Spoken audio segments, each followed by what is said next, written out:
Greetings from Goblin Valley, Nissedal, Norway. I'm here so you don't have to be. I really would have wished that I could change the title of this series, the Flatwire Coils versus Clapton Coils Part 1, 2 and now 3. I would much rather had the title Coils and Flavor, or Flatwire and Clapton Coils, and all the other coils. I have discovered that the wire material or the wire shape and coil shape has much more to do with flavor than we would have thought. The reason I say I know this is because I have built myself a new experiment, and because a lot of the criticism towards me lately in lots of forums has been that you can't do a 10:1 scale and draw your conclusions from that. So I have built a new experiment, and this is 1:1. It is actual coils with the same diameter, filled with cotton as if they were wicked, and the air is coming towards the coils in openings similar to the most usual diameter of RDA openings, and the air is at the same speed as the speed with which we vape. So this is the real thing now. So this is going to get serious. But I will show you much more stills this time, not footage. Well, okay, maybe I'll show you one video. I haven't decided yet, because I have to protect some of my laboratory equipment, because this is really hard work, not to mention the photographic stuff. So I have to protect some of the solutions I've used, and I hope you understand that. And well, let's just grab our favorite snack, and I'll talk to you while we watch the stills, and I hopefully will bring you a lot more information when we do that. It's going to take time this time. And sorry about that, but for you who are still interested in this stuff, you're in for a real treat this time. This first image, let us just use this to orientate ourselves and for me to explain methodology and selection. The coil has an outer diameter of 5.5 millimeters. Most of the coils will have that measurements. The size of the tube to the right, where the air enters the chamber, is 2 millimeters. I chose that because most RDAs have a 1.5 to 2.5 millimeter opening or openings. The air enters the chamber in 10 miles per hour. By extensive testing, I have found out that we vape, or let me rephrase that, in an RDA, a typical RDA, we have openings of around 20 to 30 square millimeters. And the speed the air enters the RDA is between 6 and 16 miles per hour. So by doing 10 miles per hour, I got some of the middle characteristics of an authentic flow. So this is to scale, this is 1:1. I did not build walls around to create an RDA. That will come much later. The important stuff here is to watch the characteristics of the flow. Now, I found a way to make a nozzle or tube that did not spatter condensation. That is a huge problem by using vapor as a visual agent in this experiment. The alternative was to buy cigarettes, but you know, I wouldn't sink so low. So I found a way to build a tube that got rid of the condensation, most of it, before it entered the chamber. But in most pictures you will see this tiny drop hanging under the nozzle, just to explain it. I did my experiment by using a shaped, well, I will not go into that, but I managed to make an opening by which I could lower and rise this tube while having air flowing in and out, and simultaneously avoid false airflows. So that was the tricky part too.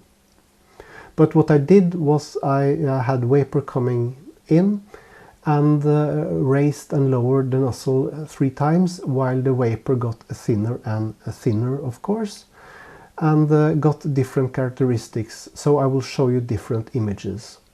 This image was because I wanted to show the exact moment when you got some flow on the underside of the coil. And then I took an image from where the coil was dead center in the flow.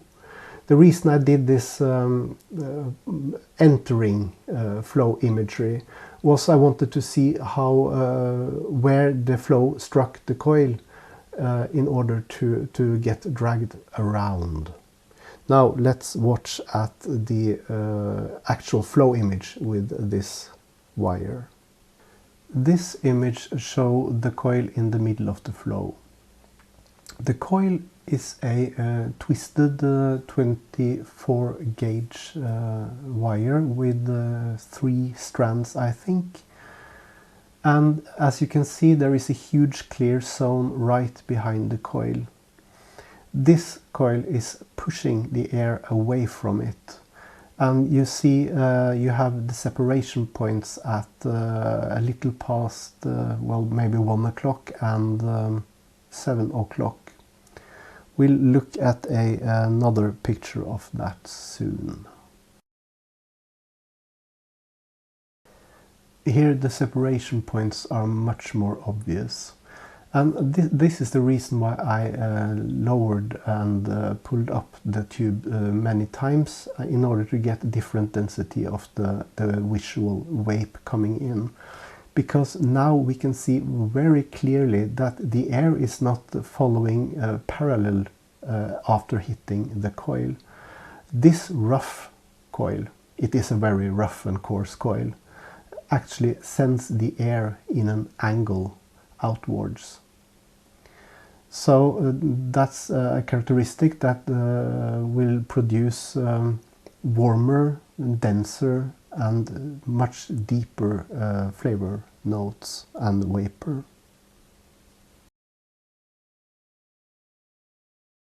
This coil is not twisted as hard as the other one.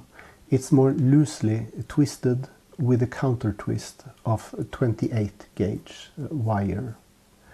And because there are more loops and holes, the characteristics are even worse. I promised myself I wouldn't talk about better and worse, but you see this for yourself, that if dense vapor and hot vapor is your thing, then loosely twisted and wire with lots of loops and bumps on the surface would be the thing to go for. Let's look at some less dense flow. And here you see it more clearly. The separation points are even earlier than the previous coil we looked at. So by my standards, because my preference is total flavor experience with every single note in the flavor, to me this is bad. This is worst case scenario, and it corresponds very nice with the 10:1 scale experiment I did in the last in the part 2 of this 3-part series. This is what I call a coarse Clapton wire. It is a single strand and it is wrapped with 32 gauge wire. And as you can see on the sides where it curves, a coarse Clapton, like the ones you can buy with 32 gauge wrap wire, when you bend it to form a coil, the loops on the wrap opens up and you get a characteristic that is even less aerodynamically friendly than the bumpy twisted wire. And like my experiment showed in the 10:1 scale Clapton experiment, when the wire has so many horizontal lines in it, the airflow goes almost straight up to the sides. It's like this jet of air is hitting a wall. So that's characteristics for you.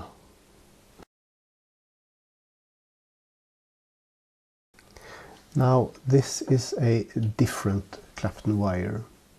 This is a fused Clapton with 2 strands of 28 gauge wrapped with a 40 or 42 gauge wire, I think.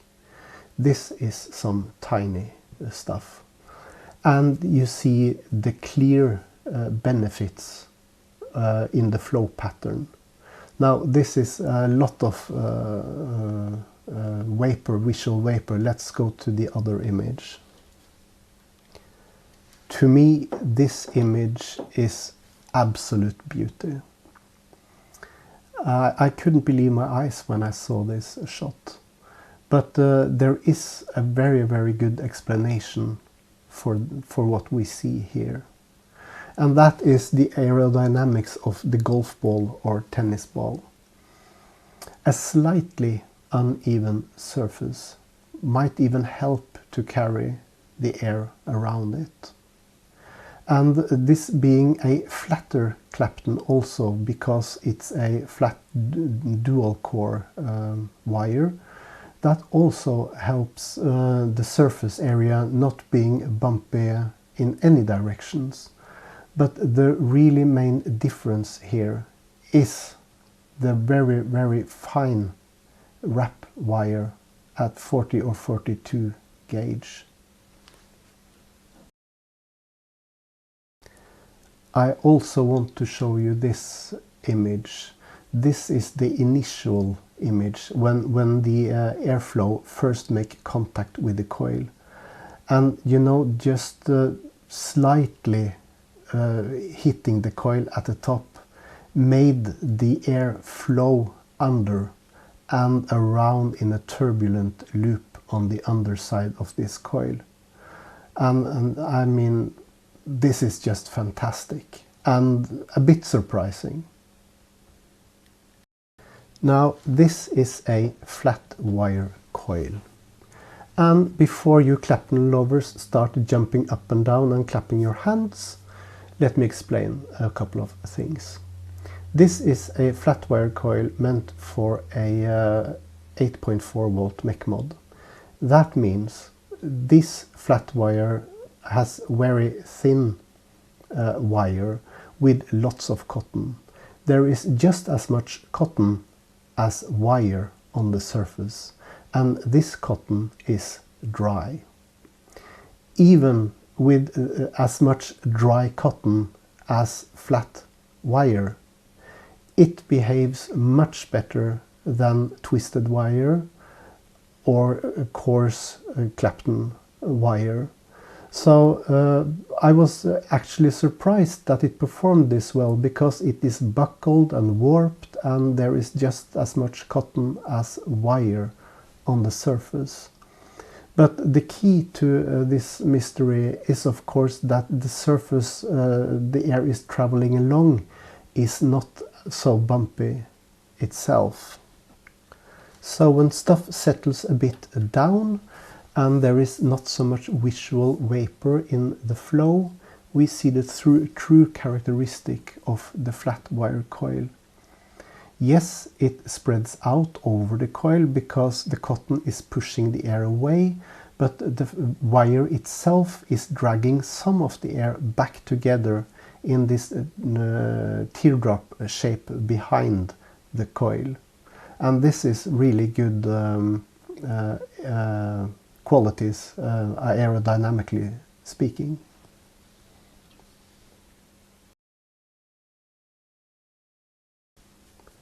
And this is a true flat wire coil. This is 22 gauge cancel, meant for a parallel box mod on a single coil RDA. This is 22 gauge cancel, hammered flat, and there is hardly any space between the wraps. Notice how the air bulges out around the coil and then it sucks in behind before entering into turbulence 12 to 16 millimeters further behind. So this is exceptional performance. And notice also that even the fine Clapton had a little bit of clearing space right behind it at 9 o'clock. And this has none. But let's watch the other shot. And this is also a beautiful shot. The almost vertical line on top of the coil is a leg, coil leg out of focus, okay? And here you see you have some clearance around 9 o'clock. Let's say there is a clear zone from 9 to 10 o'clock. And that is really, really good regarding flow, that you have separation points at those places. So narrow. If this is a watch dial and you think about it in 12 hours, only 1 hour is without direct flow around it. And this is the initiating shot, which I call them, when the airflow first contacts the surface of the coil, and it just rushes under it immediately in this turbulence circling motion, just like with the finely wrapped Clapton wire. Now you can go back and forth in this video and do your own comparisons and look at the stills and draw your own conclusions. And well, okay, I promised you some video footage. I'll give you Clapton fans some footage of real beauty this time. This is the finely wrapped Clapton coil. And here you can really study what happens.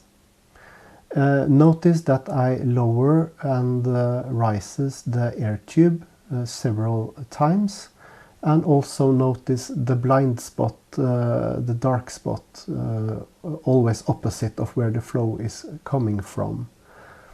And as this footage continues, the amount of vapor diminishes, of course, and the real flow gets more and more obvious as the very coarse turbulence gets less and less dense compared to where there is actual flow. And you notice that the clear zone now to the left of the coil gets visually bigger and bigger, but really not in reality. It's just a visual trick of the eye. This is stellar performance of this coil. I am truly amazed by the qualities of it.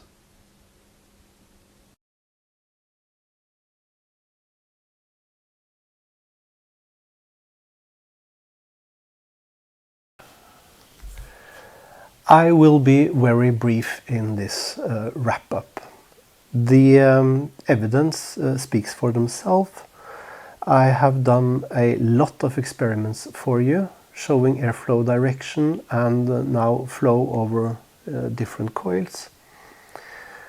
And the question everybody asks themselves probably by now, if you're still with me that is what does it matter? Now I'm vaping a licorice, minty, dark fruit flavor.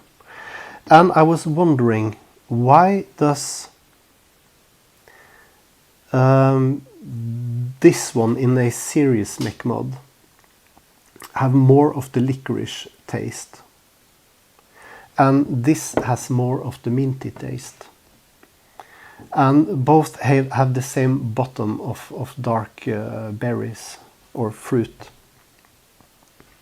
Now this one has the flat wire coil with more space for cotton. This being for 4.2 volts has 22 gauge, not 26 gauge like this Dead Rabbit. This one has 22 gauge flat wire with almost no space for cotton. And if you have taste buds, that is, you will notice the difference when you vape them side by side. And I'm absolutely astonished at how little you need to change the characteristics of a flavor. Lastly, I have talked about the right spot in an RDA and the wrong spots. And I've talked about the right coils and the wrong coils. In flavor, there is maybe not such a thing as right and wrong, or good or bad. So if you, like me, like all these finer notes and flavors, then put your coil in the right spot and use the wire that provides most airflow. And if you don't, you don't. And I hopefully have given also you enough information on how to achieve the other kind of flavor. So now I'm sitting here and thinking, this experience has been like finding a tuner for my guitar. Suddenly all the aspects I was wondering personally about vaping, I have found the answers I was looking for. Now it's just a matter of tuning my flavors. So when I taste a say lemon cake e-juice flavor, I can now choose, will I have more butter taste? Will I have more vanilla taste? Will I have more lemon taste? And maybe it's a bit minty, and I can now adjust to what I want to taste, because I understand how this works now. So, well, let's just wrap this up, and cheers to you.